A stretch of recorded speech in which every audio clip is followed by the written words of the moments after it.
All right, on this episode of Rockford Reading Daily, we will continue reading High Risers by Ben Austen. We're on page 262. J.R. started organizing as well for the coalition to protect public housing. He sat down in Carol Steele's office, where posters displayed words of inspiration. Poverty is the worst form of violence, Gandhi. The test of our progress is not whether we add more to the abundance of those who have much. It is whether we provide enough for those who have too little. Franklin Delano Roosevelt. Trust God. In a lifting voice that belied her toughness, a bullish not unlike J.R.'s, Steele explained all that had been going on with the plan for transformation. Few city agencies could have handled a task of such immensity, of such political and human nuance. But the CHA had a long track record of being among the least efficient and worst managed of government departments. For patronage hires, it was a backwater, the better skilled of the well-connected usually opting to earn a paycheck elsewhere. When the plan for transformation got underway, moreover, the CHA was just coming out of its federal takeover, its workforce being shrunk from 2,500 employees to a mere 500. Even for the remaining employees who were diligent,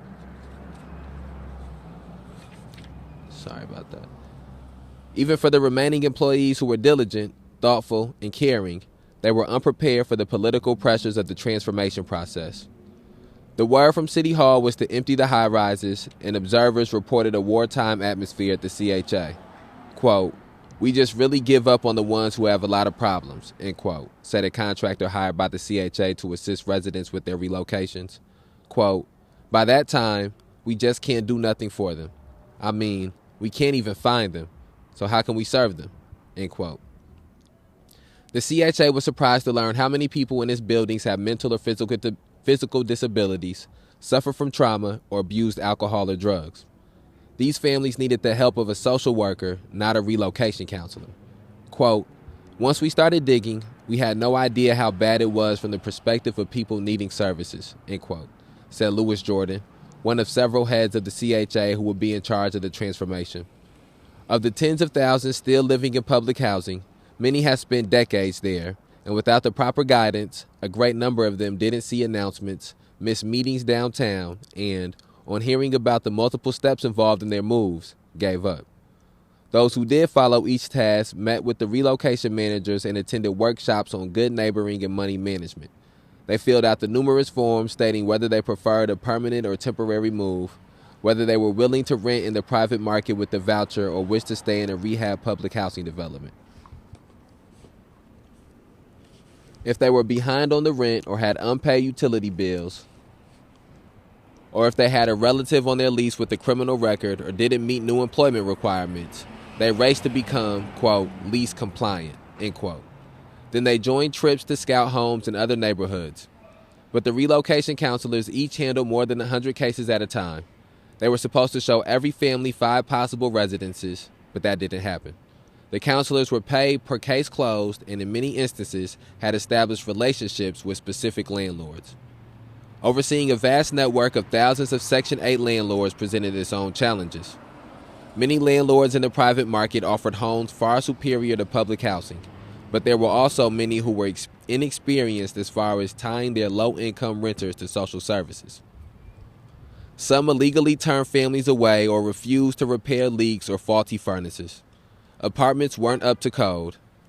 Negligent landlords were rarely punished, and when they were, tenants suffered since they were forced to relocate again, uprooting their families, starting the search process all over, and dealing once more with utilities, the phone company, and a rental deposit. By the end of 2002, the city had demolished 6,900 units of public housing, but it had yet to rehab any public housing units that weren't reserved for seniors, and it had only built 130 units of public housing in mixed-income buildings since 2000. Many residents, failing to find apartments before their move-out dates, doubled up with family members elsewhere or left their condemned public housing and moved into other public housing in the city not yet scheduled for demolition. Residents too often left one unsafe or unsanitary apartment for another and then another. Not infrequently, families were sent across gang boundaries. Quote, The plan for transformation was probably the most disgusting thing I ever saw as an organizer. How little care was taken for the people who were being displaced, end quote, said Jim Field, who worked first with the Community Renewal Society and then the Chicago Coalition for the Homeless. Quote, the general public actually cares about homeless people. That is not the case with how they feel about public housing residents. The stories coming out of public housing of shootings and killings, most mainline people say, well, we're paying for that. But they can frequently identify with homelessness, end quote. I think, just want to take a second to reflect on some of the things that we read through there. 1 second. I think one of the things that stands out to me about that is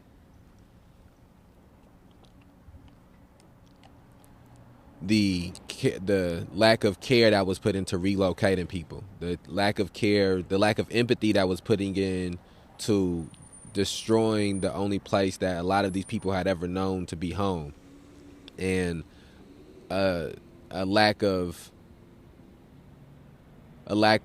understanding how many residual people that would affect, and how that would perpetuate this cycle that these people are already in. And again, we see that once these people's lives are these people whose lives are most vulnerable, they're also the people whose lives swing the most, on whether to one side or to the other side of the pendulum, based off of other people's empathy and based off of other people's care. And since the people who had their cases, that they got paid by how many cases they got closed, and because they were people who had relationships with people who were leasers and renting homes and things like that, or with landlords, these people's lives again were just being manipulated and moved around like pieces on a chessboard, with no care, no empathy. It was not people who wanted to make sure that the best outcome came for all of these people. They didn't get paid by how well the person acclimated to where they moved to. They got paid by how many cases they got closed. And again, that's one of the things that as we get closer to sort of, I'm 30 years old, so in the 2002, 2003, the time that they're talking about, I would have been, 10, 11, 12 years old. But as we get closer to time periods where I know people who have experienced these things, or I've heard stories from people who have experienced these things, one of the things that's known about the destruction of public housing and relocating people in public housing is how often people are put over gang lines or on opposite sides of the neighborhood that they once lived on, where there's street problems or street drama over it. And that's, again, we read about how because the mayor of the city didn't want to essentially acknowledge that these organizations existed, that these issues existed, he wanted to delegitimize them by not, speaking of them as if they were legitimate. And so the same thing here. I'm sure that these people felt that it wasn't legitimate to take into consideration gang ties or sides of towns that people were from, or disputes that people had, inter-community disputes that existed when they relocated these people, because they didn't view those things as being legitimate. And that's the importance of people who, again, care and empathize and understand and realize situations, being involved in trying to find solutions for problems. And when it's people who don't feel connected to what the issue is, who don't feel tied to what the issue is, they're less likely to make decisions for solutions by acknowledging what the problems are and the understanding of what the problems are.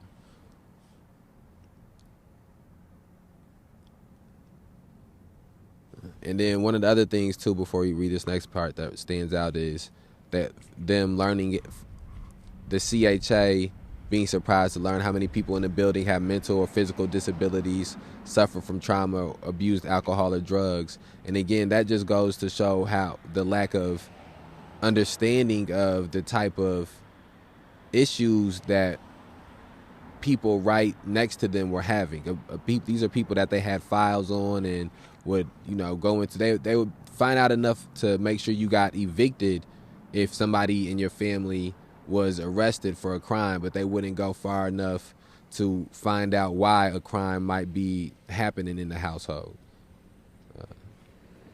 And I hope that's making sense.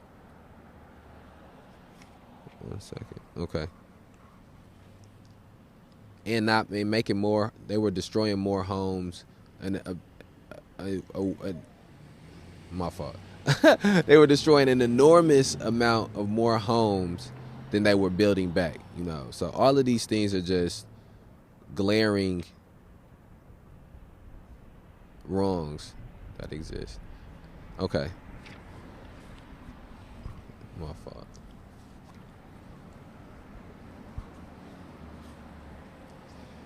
Facing criticism, the CHA agreed to let an independent monitor assess his progress. Thomas Sullivan, a former U.S. attorney, confirmed that the buildings were closed in an unnecessary rush, that tenants lacked proper counseling and were thrown into a state of mass confusion.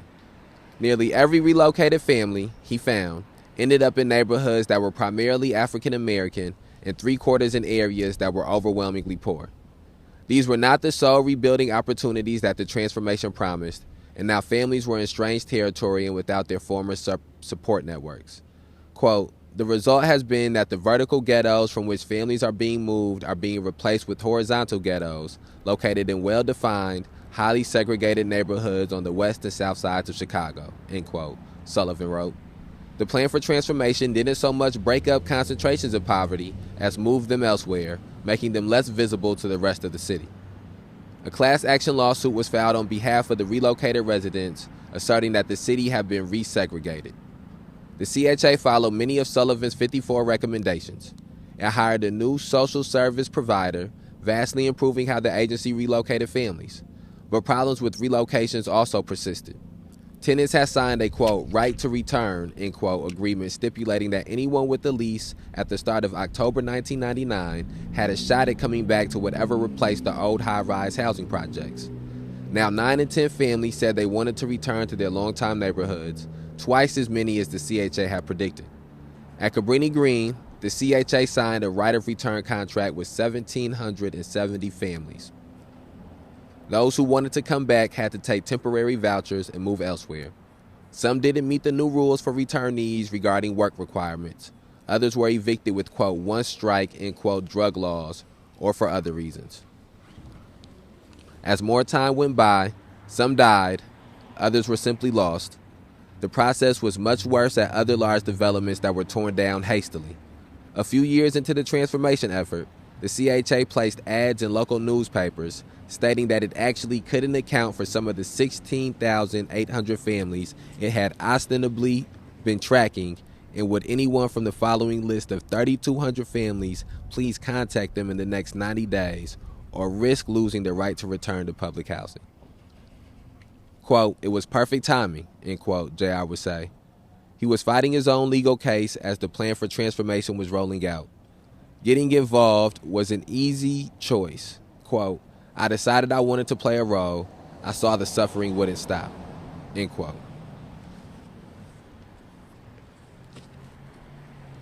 1 second here. Man, this wind is getting a little bit warmer out, but this wind is not no joke. All right, 1 second.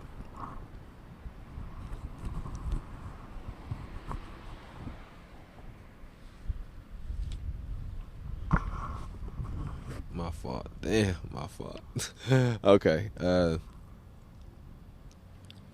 At the same time that the city was carrying out its plan for transformation, the Housing Authority considered selling 1230 North Burling to its tenants. The building had long been celebrated as the expectation to everything believed to be wrong with Cabrini Green.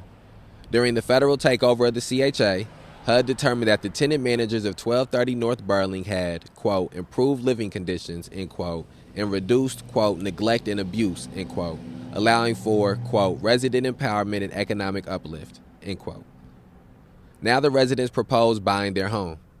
Their offer was far below the market value of the property, and they asked also that the federal government continue to subsidize maintenance costs at the high rise for a decade after the sale. Residents pointed out that developers were being given sweeter incentives to build around Cabrini Green and that the government pays Section 8 landlords to house low-income renters. By operating 1230 North Burling as a nonprofit co-op, they would be able to provide homes to 134 public housing families. They had earned, quote, sweat equity, end quote, in the property as well, their work compensating for what they couldn't afford in a down payment. The sale was endorsed by local politicians and civic leaders and approved, albeit unenthusiastically, by the CHA. Many deemed the proposal a poor use of public resources with a high likelihood of failure. The Illinois Housing Development Authority and Chicago's Department of Housing and Economic Development ultimately killed the deal. Still, the CHA continued to see the Burling building as an ally in its plans for Cabrini Green. In 2002, Carol Steele ran to unseat Cora Moore as the head of the tenant council for all of Cabrini. When the polls closed, Moore led 260 to 66. But 4 hours later, an additional 222 ballots from the row houses were discovered and then subsequently lost, with Steele winning 201 of them. After other ballots were disqualified, Steele was declared the winner with an overall edge of 261 to 214. The CHA didn't want to concede the election to Steele. In addition, the questionable ballots, Steele had been involved in a lawsuit that halted work on the Cabrini extension high-rises and was a leader in the coalition to protect public housing.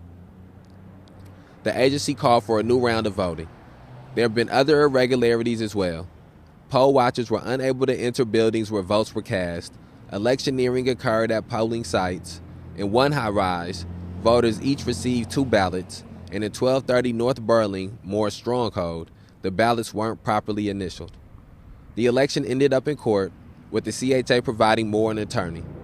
In their arguments, the lawyers cited both Shakespeare and the recent precedent of Bush versus Gore, which differentiated between the counting of spoiled and missing ballots. The CHA lawyers attacked Steele's character, saying she hired her boyfriend to manage the row houses. The back and forth lasted 8 months until the judge decided that the transgression of the missing ballots was less egregious than the failure of initialing them, at least as far as Illinois election law went. Steele was declared the winner. Other buildings at Cabrini Green also formed their own self-management corporations. The CHA accused the resident management group that Steele led in the row houses of permitting squatters to stay in empty units and of spending some $300,000 on salaries and fees in excess of what federal law allowed.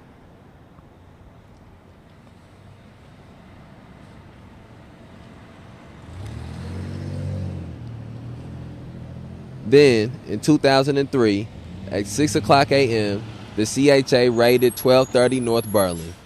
Before padlocking the door of the residence management offices, CHA officials emptied everything out, tossing computers and files into dumpsters. Dolores Wilson's daughter Cheryl found hundreds of dollars worth of tenants' uncashed rent checks scattered by the wind. In a press conference, the new head of the CHA, Terry Peterson, said he was firing the resident managers. He displayed photographs that had been taken during an earlier inspection of the building. They showed garbage in piles and a shopping cart lying on the side in the hallway. Quote, "Our residents deserve to live in safe, clean, and well-managed buildings," end quote, Peterson said. Quote, "Those are the kinds of conditions that are unacceptable and that we're going to hold our property managers responsible for cleaning up," end quote. The tenants of 1230 North Burling, assured for years of a special status, struggled with their come-down. Quote, "They didn't give us a reason. They didn't tell us who they were," end quote, Cannon said. Quote, "They just said, your services are no longer needed," end quote. He'd been in charge of maintenance of the building for more than a decade. Like the other resident managers, he lost his job. The building wasn't perfect. Nearly a decade after its renovation, the front doors were dented and the plexiglass in the entranceway fogged. On the landings and ramps, years of winter ice and salt had stripped the concrete floors, and the brick walls in the hallways, painted a Stygian red, were scribbled with graffiti. But that wasn't what the CHA was claiming. The conditions before the residents took over were truly unacceptable. Quote, "Our suspicion is obviously that they want to take over the building, deplete the number of people in it, and then say it's uninhabitable, and then move people out so they can demolish it," end quote, the head of the Chicago Coalition for the Homeless, Ed Scherner, said.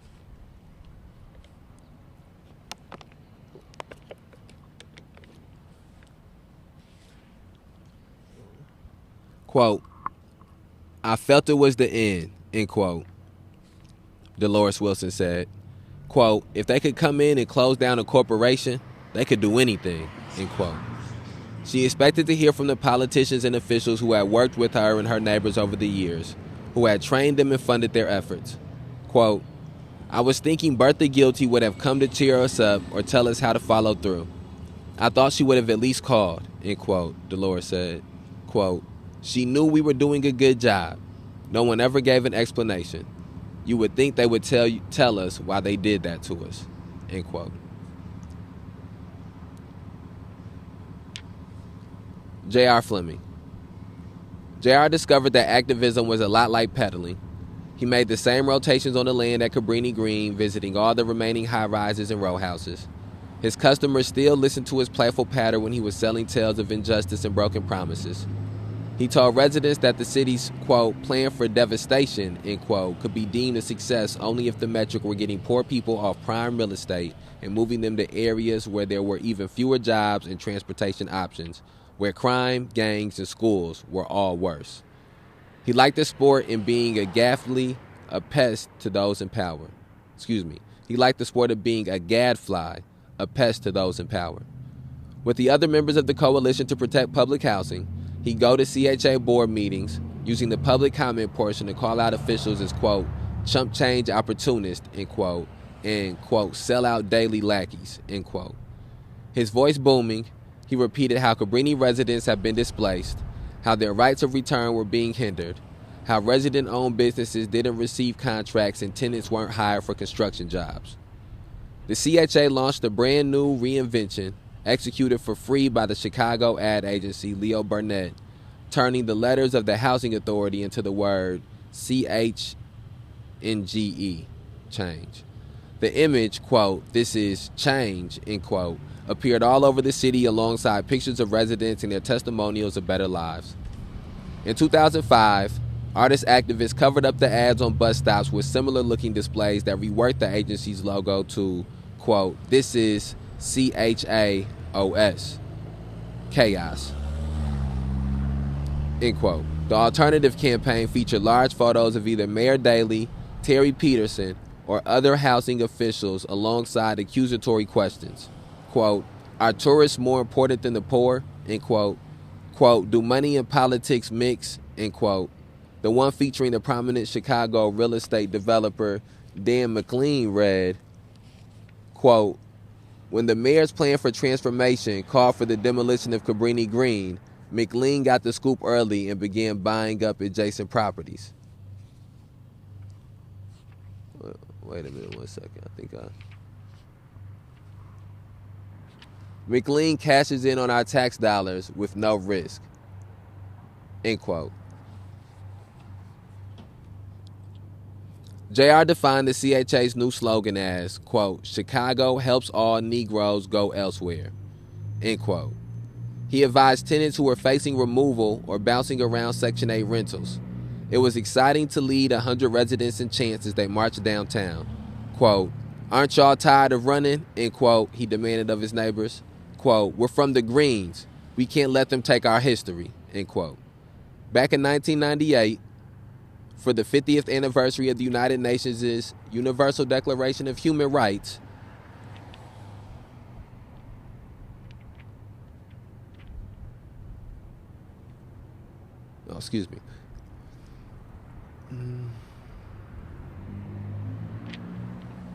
Back in 1998, for the 50th anniversary of the United Nations' Universal Declaration of Human Rights, Carol Steele and other CHA residents had traveled to New York to give testimony about their fight back home.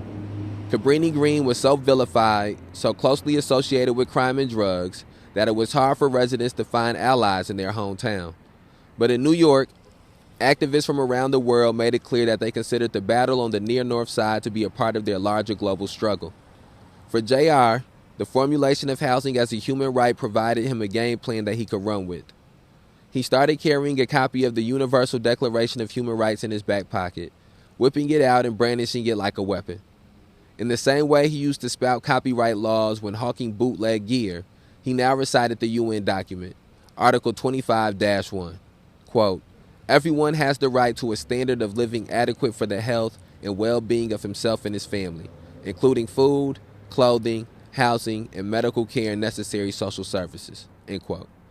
He began to attend human rights conferences and events across the country, with organizations paying his way. Every couple of weeks, JR went before the judge overseeing his assault case and asked for permission to leave Illinois to attend conventions in Atlanta, Philadelphia, New York, Virginia, New Jersey, Maryland. In a letter still sent to the judge, she praised JR's work, writing, quote, "He encourages young men and women to participate in the processes that will determine the fate of their community as the Chicago Housing Authority's plan for transformation changes the nature and makeup of the Cabrini Green community," end quote. The judge was both impressed and confused. She looked at JR's past arrests, the crimes he committed, his lack of even a GED, and she tried to square that with the letters inviting him to speak at the United Nations World Urban Forum. She permitted all the trips, even one to Caracas, Venezuela, where JR, sporting a Che Guevara bandana under a White Sox cap, met with Hugo Chavez's government about supplying oil to poor Chicagoans. The judge also let JR go to Las Vegas, where he and Aisha got married, a last-ditch effort to save their relationship. JR led a busload of Cabrini residents down to New Orleans, as well to assist with relief after Hurricane Katrina in 2005. He returned repeatedly over the next 3 years, observing each time how the city was restored everywhere but in its poor, black neighborhoods. In New Orleans' lower Ninth Ward, the wrecked homes with spray-painted exits sat unchanged. Cars remained where they'd been washed under porches or flipped on their sides. Quote, "It was so obvious in New Orleans," end quote, JR would say, end quote, "once the water went down, you could see exactly where the rebuilding occurred and where it didn't.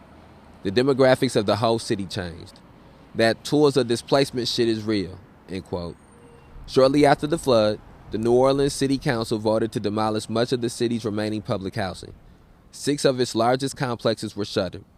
The city lost more than 3,000 previously occupied units of public housing.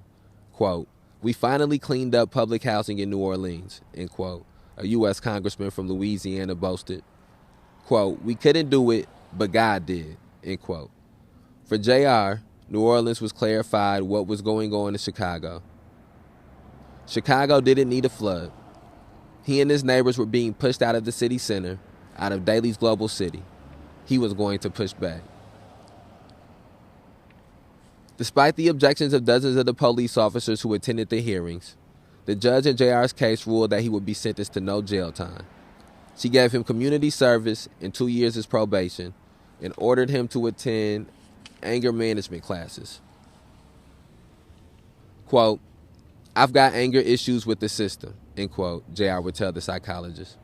He grew his hair out and twisted it into ringleted dreadlocks. It was around then that he legally changed his name from Willie McIntosh Jr. The new name was part of his new identity. Quote, "I'm Willie J.R. Fleming, human rights enforcer," end quote. He said by way of introduction, the quote, "The J is for just, the R is for righteousness," end quote. James Martin, the plainclothes cop at Cabrini Green, nicknamed Eddie Murphy, had known JR and his family for decades. Reflecting on JR's personal transformation, he joked that his colleagues on the police force had messed up. They should have left the young man alone when he was just peddling DVDs and tube socks. Quote, "Now they went and woke him up," end quote.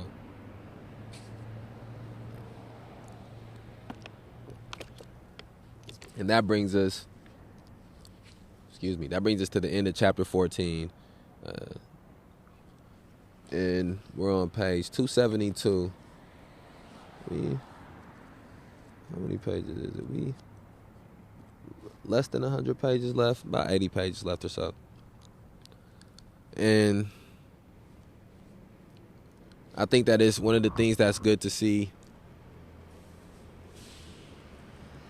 in the passage about JR is the transformation that he was undertaking at the same time that this transformation was going on in his home. And I think sometimes when you're dealing with things on a covert level, when you're dealing with oppression and exploitation on a covert level, it doesn't galvanize people at the same extent. It doesn't, and people don't sort of organize or mobilize, or they're not awoke in the same type of sense as when something is more overt. And the overt nature of them destroying the public housing, the overt nature of them not providing safe places for these people to go, putting these people in often worse conditions, or if not the same conditions that they were in before, it was an overt expression of the lack of empathy and the lack of care and the exploitation and oppression that they have been dealing with covertly by just people not taking care of the building, by not taking care of the public housing, by not trying to make the conditions in there livable and safe. And one of the things that I've been trying to reiterate as we go through and we've been reading these passages is how anybody listening to this should be trying to relay these things back to public housing where they're from, or try to take time to learn about the history of public housing in the cities and the states and areas that they're from, and learning about just housing in general in the places that they're from. And we see here that JR, once he gets involved with these social issues at a deeper level, he sees the commonality that's happening in New Orleans and with Chicago, and he's going to other countries, other continents, and he's understanding how the people who are vulnerable in this society that we're in, being black and brown people, are commonly vulnerable in multitudes of other societies, and there is strength in solidarity, and there's strength in having that connection and that understanding for other people who are in similar situations and dealing with similar social issues. And so, in this episode here, I would encourage people to go back and listen to previous episodes of Rockford Reading Daily if you haven't before. And if by the time you hear this, there's future episodes of Rockford Reading Daily out, go and check those. Go and check those out. Take a listen. And we will be back tomorrow with another episode of Rockford Reading Daily. And we'll continue with High Risers by Ben Austin. All right. Talk to you tomorrow.